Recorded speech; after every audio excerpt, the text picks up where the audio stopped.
Hello पिला माने पूर्व क्लास रे आमे विटामिन बा जीवसार संबंध रे आलोचना करथिले।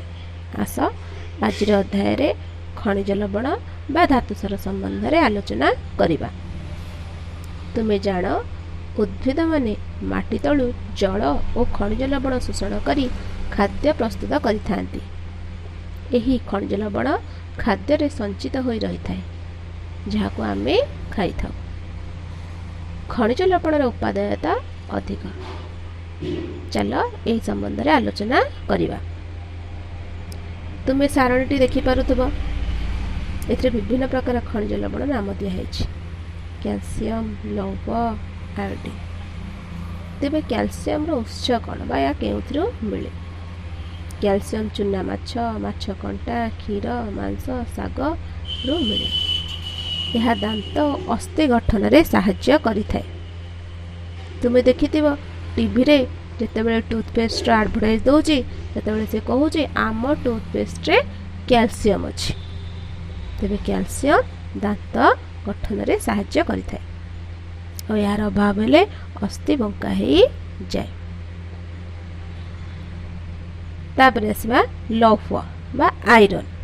तुमको विद्यालय रे आयरन बटिका दिया जाउथबो। तेबे तो से कृत्रिम उपाय रे किंतु प्राकृतिक उत्स आमे को खाद्य रु लौह पाई थाउ। सजना साग, पोई, भेंडी, कदली, मांडिया, पालंग इत्यादि। लौह रक्त तैयारी साहाय्य करे। लौह अभाव हेले रक्तहीनता देखा जाए। तापर जबा आयोडीन। तुमे आयोडीन युक्त लुणर एडवर्टाइजमेंट देखिथिबो। लुण रे आयोडीन थाए। ता छड़ा सजना छुई, पनीपरिबा, फल रे मध्य आयोडीन थाए। आयोडीन थायराइड ग्रंथि को कार्यक्रम करे। थायराइड ग्रंथि आम बेकरे अछि। आयोडीन अभाव रे गलगंड रोग हुए। बेक फुली जाए। पिला मानकर मानसिक विकास बाधा प्राप्त होई थाए। तेबे आमे तो खनिज लवण विषय जानले। चलो तंतु जातीय खाद्य संबंध रे आलोचना करिबा। किछि लोकंकर झाड़ा परिष्कार हुए नाही। डाक्टर से मानको साग, कच्चा फल, पनीपरिबा आदि खाया पई कहिथांती। काहेकि जानछ? काहेकि ना एही सब खाद्य रे अधिक तंतु थाए। तंतु शरीर पर एकांत आवश्यक।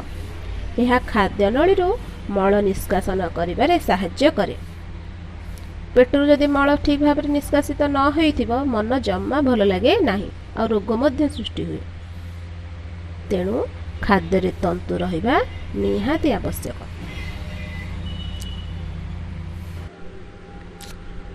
आमे सब प्रकार खाद्य आवश्यक परिमाण रे खाई न थाउ।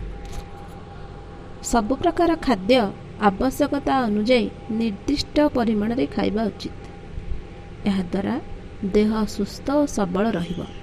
कोनोसी रोग हेबो नाही। तेणु बयस अनुसार शरीर पई जेउ सब खाद्य जेतिके परिमाण दरकार हुए सेही खाद्य गुड़िकर समष्टि को सुषम खाद्य कहा जाए। सुषम खाद्य रे आवश्यकता अनुଯାयी प्रत्येक पोषक पदार्थ रही थाए। तेणु समस्त को सुषम खाद्य खाइबा आवश्यक।